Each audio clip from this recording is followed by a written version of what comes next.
السلام علیکم ورحمۃ اللہ وبرکاتہ۔ محترم طلباء کرام، آج کا ہمارا لیکچر باب ہفتم میں سے پہلا سبق اسلام میں مستقبل کے منصوبہ بندی کی اہمیت ہے۔ جیسا کہ آپ جانتے ہیں، اس سے پہلے ہم نے اسباق کو پڑھا، پہلے سبق کی ریڈنگ کی جائے گی اور اس کے اندر سے جو مشکل الفاظ ہیں ان کی وضاحت کی جائے گی اور بعد میں مشکل سوالات کو حل کیا جائے گا۔ تو ہم دیکھتے ہیں سبق کی ریڈنگ کی طرف ہم آتے ہیں۔ تو سبق کے یہاں پر ریڈنگ جو ہے دیکھیں گے ہم مستقبل، یعنی مستقبل کا معنی ہے آنے والا وقت۔ مستقبل کی منصوبہ بندی سے مراد یہ ہے کہ انسان آنے والے وقت کے لیے تیاری کرے، یعنی منصوبہ بندی کا مطلب ہوتا ہے تیاری کرنا، مستقبل کا مطلب آنے والا وقت، آنے والے وقت کے لیے منصوبہ بندی کرنا، یعنی تیاری کرنا، پہلے سے اس کے لیے تیار رہنا۔ وہ آگے اس کی وضاحت کرتے ہیں، اپنے پاس موجود وسائل کو اچھے طریقے سے استعمال کریں اور اپنی طاقت کے بقدر کا مطلب ہوتا ہے مطابق، یعنی جتنی آپ کے پاس طاقت ہے اس طاقت کے مطابق، یعنی جتنے بھی وسائل ہیں، پیسہ ہے، دولت ہے، جو بھی یعنی چیز ہے اس کے مطابق آپ مزید جو وسائل ہیں، چیزیں ہیں، ضرورت ہے یا اسباب وغیرہ ہیں، ان کو اختیار کرنے کی کوشش کریں۔ تو یہاں پہ آگے قرآن و سنت میں ہمیں موت کے بعد آنے والی، یعنی اب یہ جو یہاں سے لائن ہے، یہاں سے اس کی ایگزامپلز دیں گے، بہت زیادہ مثالیں دیں گے کہ کیسے ہمیں تیاری کرنی چاہیے، قرآن میں اس کے بارے میں، مستقبل کی تیاری کے بارے میں کیا حکم ہے، اور احادیث رسول اللہ صلی اللہ علیہ وسلم سے، ان کی زندگی سے ہمیں مستقبل کی تیاری کے لیے کیا سبق ملتا ہے۔ تو اس سے آگے انہوں نے تقریباً یہ ساری قرآن اور اللہ کے نبی صلی اللہ علیہ وسلم کے فرامین سے بے شمار انہوں نے مثالیں دی ہیں۔ تو ہم دیکھتے ہیں ان کی طرف۔ قرآن سنت میں ہمیں موت کے بعد آنے والی زندگی کے لیے تیاری کرنے کے حکم کے ساتھ ساتھ یہ تعلیم بھی دی گئی ہے کہ ہم دنیا کی زندگی میں بھی آنے والے دنوں کے لیے تیاری کریں۔ تو یعنی مطلب جیسے ہمیں آخرت کی تیاری کرنی ہے، ایسے ہی آخرت اور دنیا کے اندر رہتے ہوئے بھی ہمیں بھی دنیا میں آنے والے دنوں کے لیے کیا کرنی ہوگی، تیاری کرنی ہوگی۔ تو مستقبل کی ضرورت کے لیے اللہ تعالیٰ نے ہمیں حکم دیا کہ ہم اپنے پاس موجود وسائل اور نعمتوں کو ضائع نہ کریں۔ مستقبل میں کسی بھی قسم کی تکلیف اور پریشانی سے بچنے کے لیے ابھی سے کوشش کرنا اور وسائل اکٹھے کرنا توکل کے خلاف نہیں ہے۔ مطلب یہاں پہ یہ بتانا چاہ رہے ہیں کہ اگر کوئی بندہ یہ کہہ دیتا ہے کہ مطلب ہم ابھی اللہ کے اوپر ہمیں جیسے کہتے ہیں جی بھروسہ رکھنا چاہیے کہ اگر اللہ نے ہمیں پیدا کیا تو اللہ بھی ہمیں دے گا، اور جو ہے اگر ہم کسی چیز کو ضرورت کے لیے جمع کرتے ہیں تو یہ جو توکل کے خلاف نہیں ہے، اللہ ضرور دے گا ہمیں، لیکن ایک اللہ تعالیٰ نے یہ بھی حکم دیا ہے نا کہ تیاری کرنے کے لیے اسباب کو اتنے بھی بالکل ہم نے ضائع نہیں کر دینے کہ آنے والے وقت میں کہ وَتِلْكَ الْأَيَّامُ نُدَاوِلُهَا بَيْنَ النَّاسِ، قرآن میں آتا ہے نا کہ یہ دن جو ہے ہم تبدیل کرتے ہیں لوگوں کے درمیان، کبھی اونچ نیچ آتی رہتی ہے، آزمائشیں انسانوں پر آتی ہیں، تو ان آزمائش میں جو ہے اگر وسائل ہمارے پاس جمع ہوں گے تو ہم کیا کر سکتے ہیں کہ ان مشکلات میں نپٹ سکتے ہیں۔ اب کہتے ہیں اللہ تعالیٰ نے قرآن مجید میں اس بات کا حکم دیا کہ مسلمان اپنے دشمنوں کا مقابلہ کرنے کے لیے وسائل اور اسباب جمع رکھیں۔ ارشاد باری تعالیٰ ہے وَأَعِدُّوا لَهُم مَّا اسْتَطَعْتُم مِّن قُوَّةٍ، اور مسلمانوں تم ان کفار سے لڑنے کے لیے تیاری رکھو جتنی تم قوت رکھتے ہو، جتنی یعنی تم سے ممکن ہو۔ اب یہ نہیں ہے کہ اب ہم دیکھیں یہ اوپر والی جو دو مثالوں میں، دو لائنوں میں مثال دی کہ توکل کے خلاف نہیں ہے۔ اگر ہم ہاتھ پہ ہاتھ رکھ کے بیٹھ جائیں کہ جب جو ہے نا ہمارے اوپر دشمن حملہ کرے گا تب ہم تیاری کر لیں گے، اس طرح تو کیا ہوگا کہ مطلب دشمن حملہ کر دے گا تو ہم تیاری کے لیے چلیں گے تو وہ تو ہمیں نیست و نابود کر کے رکھ دے گا۔ یہی چیز یعنی سمجھانا چاہ رہے ہیں کہ یہ پہلے سے تیاری رکھنا یہ توکل کے خلاف نہیں ہے کہ مشکل میں پڑتے ہی ہمارے ضرورت میں کام آ سکے۔ جیسے اگر ہم دشمن کے خلاف تیاری رکھتے ہیں، دشمن ہم پر حملہ کرتا ہے تو ہم اس کے اوپر کیا کر سکتے ہیں، اپنا مقابلہ یا اپنا دفاع کر سکتے ہیں۔ تو یہ بہت پیاری اس کی مثال دی ہے۔ آگے قرآن مجید میں دوسری مثال ہے حضرت یوسف علیہ السلام کے حالات زندگی کا بیان تفصیل سے آیا ہے۔ اس میں یہ تذکرہ بھی ملتا ہے کہ حضرت یوسف علیہ السلام نے مصر والوں کو قحط سے محفوظ رکھنے کے لیے شاندار منصوبہ بندی کی، یہاں تک کہ قحط کے زمانے میں مصر میں نہ صرف اپنی غذائی ضروریات میں خود کفیل تھا بلکہ دوسرے ملکوں کو بھی غلہ فراہم کر رہا تھا. جی اس پیراگراف کا یعنی لائن کا مطلب یہ ہے کہ جیسا کہ حضرت یوسف علیہ السلام نے خواب دیکھا اور خواب کے اندر جب بادشاہ مصر نے دیکھا تھا, حضرت یوسف علیہ السلام نے ان کو اس کے بارے میں اس کی تعبیر بتائی تھی. تو چونکہ وہ جانتے تھے کہ قحط کے جو ہے سال آئیں گے, تو حضرت یوسف علیہ السلام نے کیا کیا کہ ان قحط کے جب ان کے پاس خوشحالی کے دن تھے, انہوں نے غلہ کو خوب جمع کر لیا کہ آنے والے جو 7 سال ہیں ان میں خوب قحط ہوگا. تو انہوں نے کہتے ہیں کہ اتنا جو ہے حضرت یوسف علیہ السلام نے اتنا مال و دولت اور غلہ تقریباً جمع کر لیا تھا کہ جب ان کے پاس جو ہے قحط کے دن آئے تو انہوں نے بلکہ وہ اپنی ضروریات کو میں خود کفیل, یعنی ضروریات کو اپنی کو پوری کر رہا تھا, بلکہ جو ادھر ادھر کے دائیں بائیں کے علاقے تھے یا ملک تھے ان میں بھی انہوں نے غلہ فراہم کیا. اور اسی غلے کو لینے کے لیے حضرت یوسف علیہ السلام کے بھائی جو ہے ان کے پاس آئے تھے. تب حضرت یوسف علیہ السلام نے ان کو کیا کر لیا تھا, پہچان لیا تھا. تو یہ بھی قرآن کے اندر سے مستقبل کی منصوبہ بندی کے لیے بہت اہم مثال دی گئی ہے. اسی طرح آپ یہ دیکھیں نا, آگے ساری مثالیں دے رہے ہیں مستقبل کی منصوبہ بندی کے لیے. سوچ و بچار کرنا یعنی سوچنا, آگے ہمیں حالات اس طرح کے ہوں گے تو ہمیں ایسے کرنا چاہیے, یا اس طرح کے حالات ہوں گے تو ہمیں کیا کرنا چاہیے. یہ یعنی سوچ و بچار کرنا یہ اللہ کے نبی کریم صلی اللہ علیہ وسلم کی کیا ہے, سنت ہے. آپ صلی اللہ علیہ وسلم نے نعمتوں کو ضائع ہونے سے بچانے کا حکم دیا ہے تاکہ مستقبل میں انہیں استعمال کیا جا سکے. آپ صلی اللہ علیہ وسلم نے پانی کو ضائع کرنے سے بھی منع فرمایا اور زیادہ سے زیادہ درخت لگانے کا حکم دیا تاکہ آنے والے وقت میں ان نعمتوں سے فائدہ اٹھایا جا سکے. دیکھیں پانی اگر ہمارے پاس ہے, پانی کو ہم ضائع کریں گے اور آنے والے دنوں میں اگر پانی کی قلت ہو جائے تو ہمارے لیے پریشانی بنے گی. اسی طرح یہ جو درخت ہیں, درخت کو ابھی ہم لگاتے ہیں, جیسے کھجور کا درخت ہے لگایا جاتا ہے, ابھی بہت سالوں کے بعد جو ہے نا یہ پھل دیتا ہے. تو اب کیا ہوتا ہے کہ ان میں اب لگاتے تو ہم اب ہیں, لیکن مستقبل کے لیے ہم نے ان سے کیا کرنا ہوتا ہے, فائدہ اٹھانا ہوتا ہے. تو اسی طرح حضور اقدس صلی اللہ علیہ وسلم نے اسلامی دعوت کی مضبوطی اور مسلمانوں کی فلاح و بہبود کے لیے ہمیشہ تدبیر, یعنی مسلمانوں کے فائدے کے لیے اور ان کی جو ہے فلاح کے لیے اور جو ہے معاشرتی فائدے کے لیے ہمیشہ تدبیر فرمائی ہے. اب دیکھیں فلاح و بہبود, یہ معاشرتی جو ہے فائدہ تھا, اس کے لیے کیا منصوبہ بندی ہے یہاں پہ معاشرتی. یہ غزوہ خندق میں جب آپ صلی اللہ علیہ وسلم کو کافروں کے مدینہ منورہ پر حملے کے ارادے کا علم ہوا تو آپ نے اہل مدینہ کی حفاظت کے لیے, اب یہ معاشرتی یعنی منصوبہ بندی تھی, آپ نے اس موقع پر حضرت سلمان فارسی کے مشورے پر ایک خندق کھودی اور اس طرح اہل مدینہ اور منورہ مشرکین مکہ کے حملے سے محفوظ رہے. تو دیکھیں قرآن میں جو ہے مثالیں دی گئی ہیں مستقبل کی منصوبہ بندی کے لیے. اسی طرح اللہ کے نبی صلی اللہ علیہ وسلم کے بے شمار عمل بھی ہمیں مل رہے ہیں, جیسا کہ یہ جب مکہ والوں نے مدینہ پر حملہ کرنے کی کوشش کی تو اللہ کے نبی صلی اللہ علیہ وسلم نے اب مدینہ والوں کو بچانے کے لیے حضرت مشورہ کیا صحابہ کرام سے.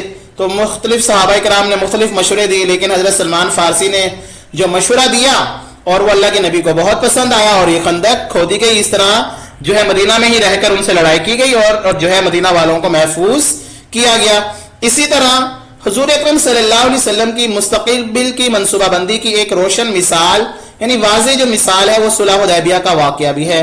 اب صلح حدیبیہ کے موقع پر آپ صلی اللہ علیہ وسلم نے مشرکین مکہ کے ساتھ صلح کا ایک معاہدہ فرمایا جس کی شرائط کا جھکاؤ بظاہر مشرکین کی طرف تھا, لیکن اس موقع پر آپ صلی اللہ علیہ وسلم نے آنے والے وقت کی منصوبہ بندی فرما رہے تھے. اللہ تعالیٰ نے آپ کی تدبیر میں ایسی برکت عطا فرمائی کہ صلح حدیبیہ کا معاہدہ فتح مکہ کا پیش خیمہ ثابت ہوا, یعنی فتح مکہ کے لیے بہترین ثابت ہوا اور کچھ ہی عرصہ بعد مشرکین مکہ کی قوت پارا پارا یعنی ٹوٹ گئی. یعنی یہ دیکھیں جو صلح حدیبیہ کا واقعہ ہے اس میں بہت ساری انہوں نے مشرکین نے اپنی شرائط بنائی تھی اور ان ساری شرائط جو ہے جو ان کی اپنی جو ہے منمانی شرائط تھی وہ انہوں نے رکھی.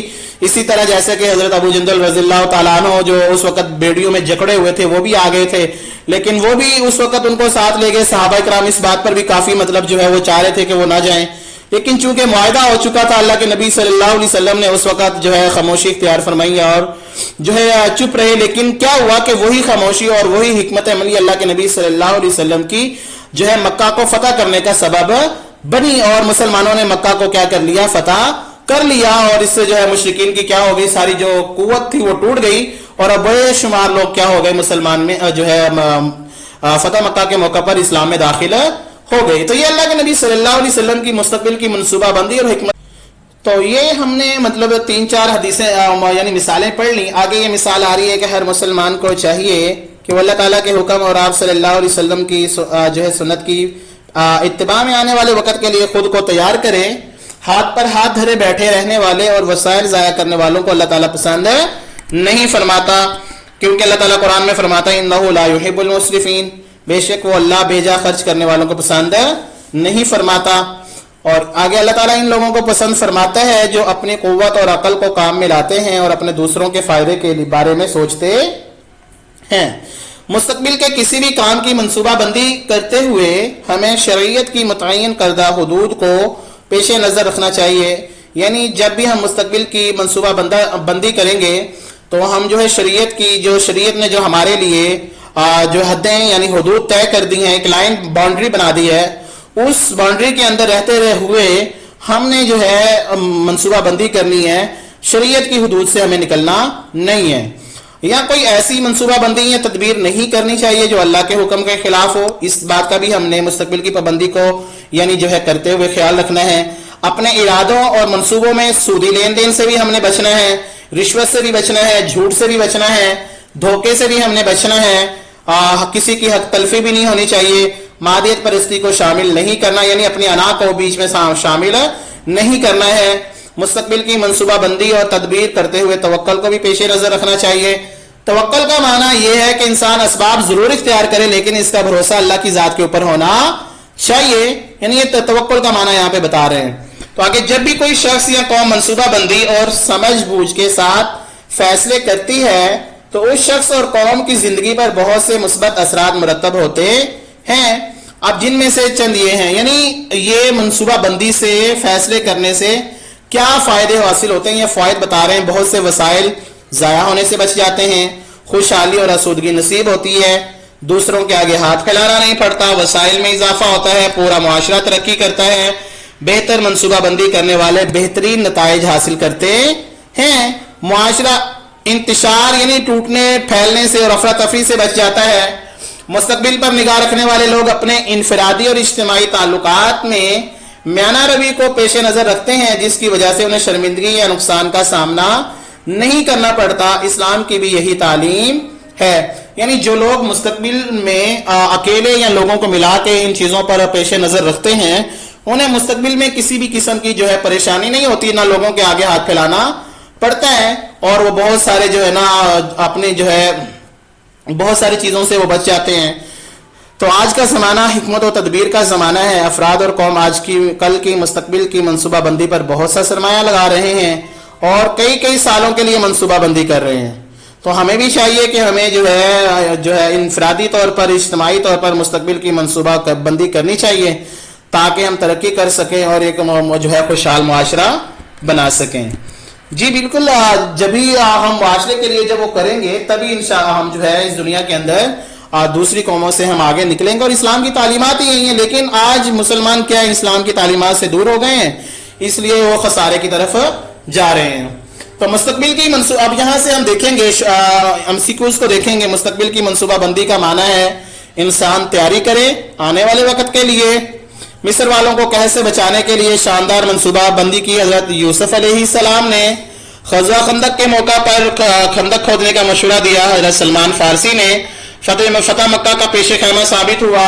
صلح حدیبیہ کا معاہدہ جو ہے انسان کا اللہ تعالیٰ کی ذات پر بھروسہ کرتے ہوئے اس اسباب کا اختیار کرنا کہلاتا ہے, بھروسہ یعنی توکل کہلاتا ہے. آگے ہمارے سوالات آ رہے ہیں. مستقبل کی منصوبہ بندی کا معنی مفہوم تحریر کریں. مستقبل کی منصوبہ بندی کے بارے میں ایک آیت کا ترجمہ, یہ شارٹ سوالات ہیں اور آگے لانگ سوال ہیں. تو پہلے ہم جو ہے اپنا لانگ سوال دیکھیں گے, لانگ سوال کے بعد ہم پھر جو ہے نا ان شارٹ سوالات کو دیکھیں گے. تو یہاں پہ ہے تفصیلی سوال. یہاں پہ قرآن و سنت کی روشنی میں مستقبل کی منصوبہ بندی کی اہمیت بیان کریں.